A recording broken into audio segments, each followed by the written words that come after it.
د دونه خو مونږ دغه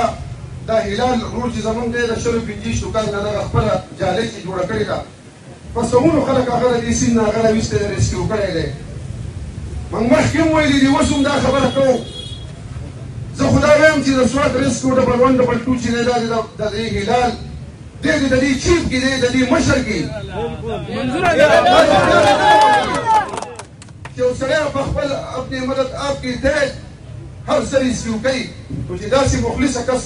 د دې محکمې مشر شي نو دا به انشاءالله تعالی چې کارکردګي وي بیا تاسو وینئ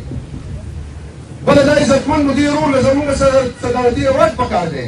ډمانو له یې ورکوي او ګلکاران له ورکوي دکاران له ورکوي او داسې د سوات هیرو چې دی نو مطلب دا دله پکار دی موږ دا مطالبه هم کوو چې دا د صدارتي رواج لپاره د نوم نامزد شي